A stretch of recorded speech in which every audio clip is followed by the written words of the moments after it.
Hi, what a thesis statement is, why it is difficult, complex, and intricate, how to demystify, decode, and understand the complex phenomenon of the thesis statement. Students, काफ़ी research और extensive reading के बाद आज मैंने एक handout तैयार की.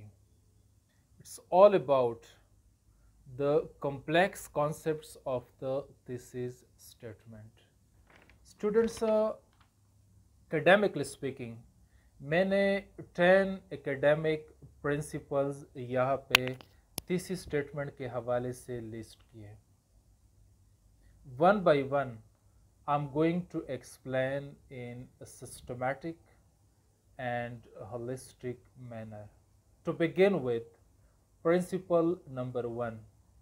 How many thesis statements should be there in your essay, especially in the competitive exams of the CSS, PMS, and PCS?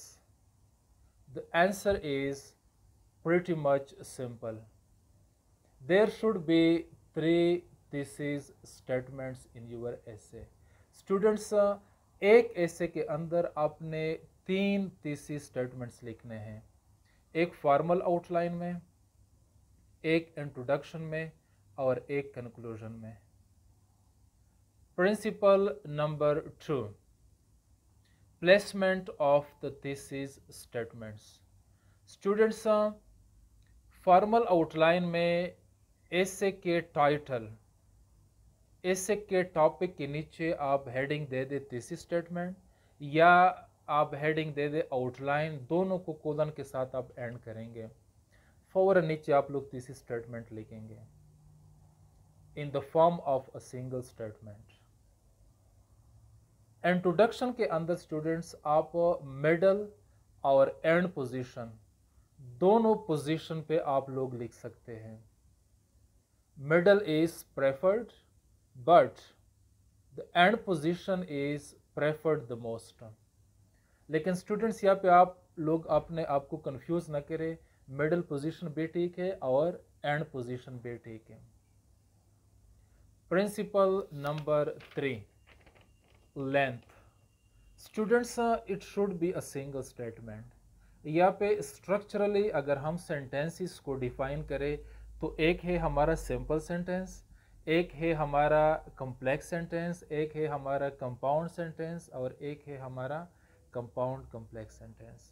Students, आप लोग कोशिश करें कि सिंपल सेंटेंस के अंदर thesis स्टेटमेंट को आप कंपोज करें, कंपाइल करें और राइट करें. सिंगल स्टेटमेंट, ये लेंथ के हवाले से हम बात कर रहे हैं. अभी स्टूडेंट्स, नंबर 4 जो है आप लोगों का रिक्वायरमेंट्स और parts of your thesis statement.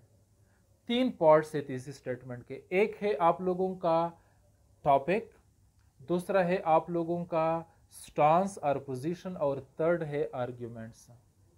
Students, a thesis statement is based on 3 parts: topic, stance, perspective or position, and arguments. अब स्टूडेंट्स, तीनों एलिमेंट्स को आप होलिस्टिकली, आप एकेडमिकली एक दूसरे के साथ कनेक्ट करेंगे. Principle number 5, what is the difference between the stance and the argument. Students, stance आप लोगों की पर्सपेक्टिव है, थिंकिंग है, और आर्ग्यूमेंट्स इस थिंकिंग को सपोर्ट करने के लिए, करबोरेट करने के लिए आपके मेजर पॉइंट्स हैं. स्टांस आपकी थिंकिंग है और इस थिंकिंग को सपोर्ट करने के लिए आप आर्ग्यूमेंट्स, मेजर पॉइंट्स लेके आएंगे, करबोरेशन के लिए, एक्सप्लेनेशन के लिए, सब्सटेंशिएशन के लिए. Principle number 6, difference between thesis statement and statement. Students, ये अगेन इंपॉर्टेंट है. स्टेटमेंट के अंदर it is sweeping, it is something related to generalisation.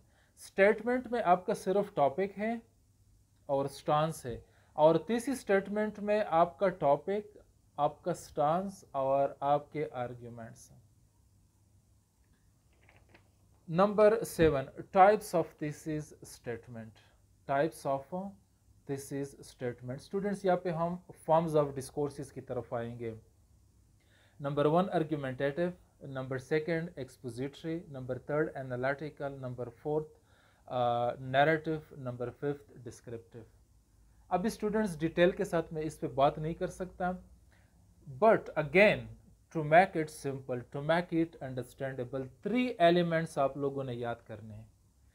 जिस फॉर्म ऑफ डिस्कोर्स पे आपने लिखना है, ठीक है स्टूडेंट्स, फॉर्म ऑफ ऐसे पे आपने लिखना है, ये 3 इंटर रिलेटेड पार्ट्स आप लोग याद करें।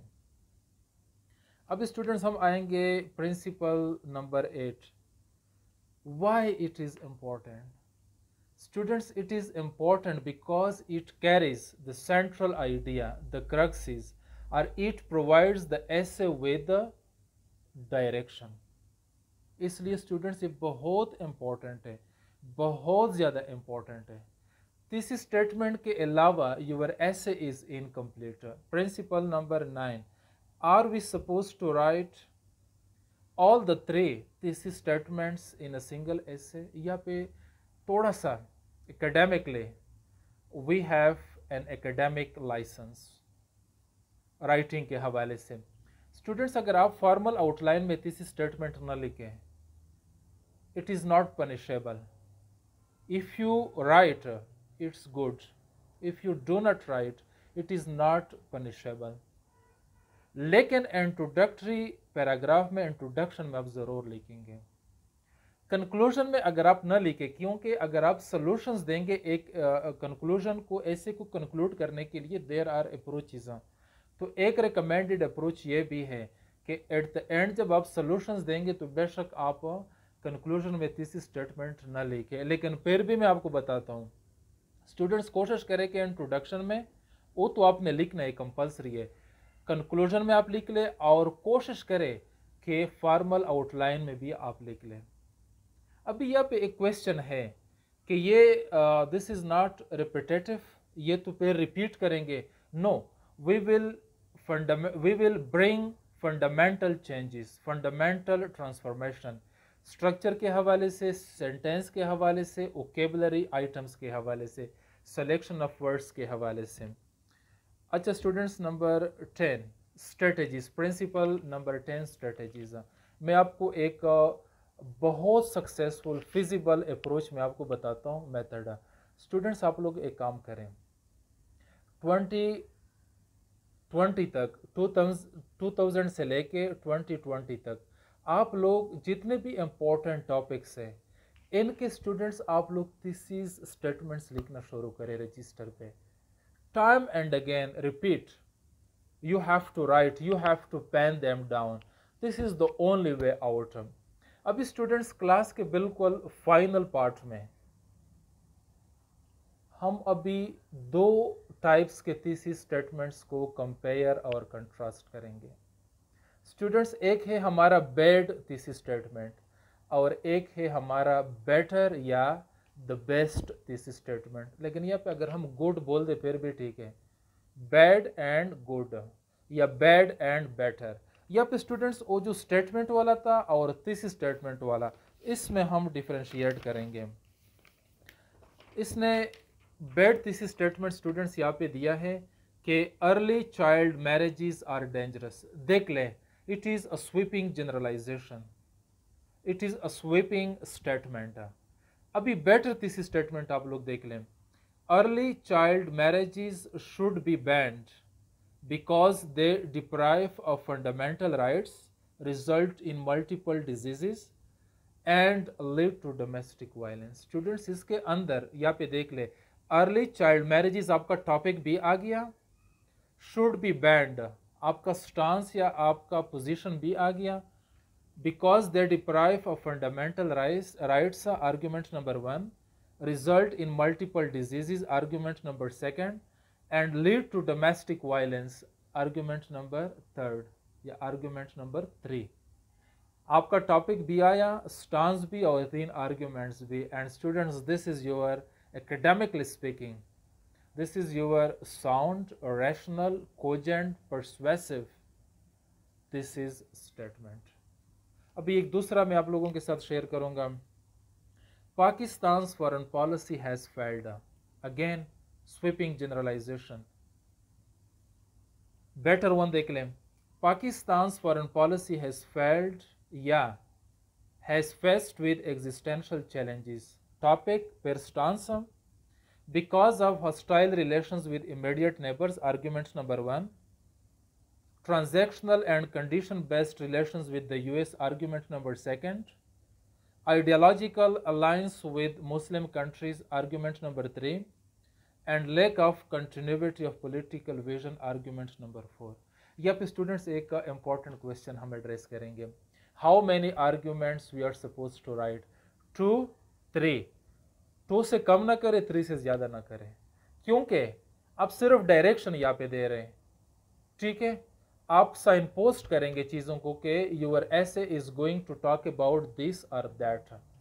तो यहाँ पे स्टूडेंट्स आप ज़्यादा फिलोसफाइज ना करें, आप चीज़ों को ज़्यादा एलेबोरेट ना करें, आप चीज़ों को ज़्यादा अननेसेसरली कॉम्प्लिकेट बनाने की कोशिश ना करें। अभी स्टूडेंट्स यहाँ पे मैं अक्सर ऑनलाइन एसेस चेक करता हूँ। ठीक है, students across the country, all over the country. So students, this is your thesis statement. Let's suppose this essay will discuss challenges to democracy in Pakistan, their long-term effects on politics, economy and society, and meaningful solutions in the long term. But this is an announcement. This is not your thesis statement. This is an announcement और academic essay में आप लोग announce नहीं कर सकते हैं। आप लोग इस चीज को क्लैरिफाई करें। This is an announcement. Hopefully students, the discussion could be productive. Listen and watch it time and again. जो भी थीसिस स्टेटमेंट के हवाले से आपके एम्बिग्यूइटीज हैं, आपके कॉम्प्लेक्सिटीज है, आपके डिफिकल्टीज है, आपके कन्फ्यूजन है, आप शेयर करें कमेंट्स में। इसके अलावा व्हाट्सएप नंबर पे मैं आप लोगों को अपने कंटेक्ट्स बताऊंगा। व्हाट्सएप नंबर है मेरा 0345099782। फेसबुक जो मेरा पर्सनल प्रोफाइल है सईद वज़ीर, और फेसबुक जो पेज है CSS Essay and precis with Saeed Wazir. YouTube channel learn English with Saeed Wazir, और अभी करंट अफेयर्स का चैनल भी, current affairs for learn current affairs for CSS and PMS। Students, आप लोगों के जो भी क्वेरीज है you have to ask me. जो भी आपके डिफ़िकल्ट क्वेश्चंस है, टॉपिक्स है, आप लोग मुझे बता दें। I will record videos. I am here to facilitate you. और जो स्टूडेंट्स इंटरेस्टेड है, जोन से हम नया बैच शुरू करेंगे एसे और प्रेसी का, जो भी इंटरेस्टेड है they should enrol themselves earlier. और स्टूडेंट्स, एक another clarification which is important, I have no academic affiliations with any CSS or PMS related academy. I have been running my own academy in Islamabad for the last 7 years. I have been affiliated with English daily newspapers, the Columbia School of Journalism. I have been freelancing. I'm a content writer, and I have first-hand experience of the competitive exams and being qualified, being ex-civil servant. I know the intricacies of essay and pressy. So if you are interested, you can join. We will begin from 1st or 2nd June. You are most welcome. You can enroll and you can WhatsApp me on my number 0345099782. Till then, Allah Hafiz, looking forward to you. All the best.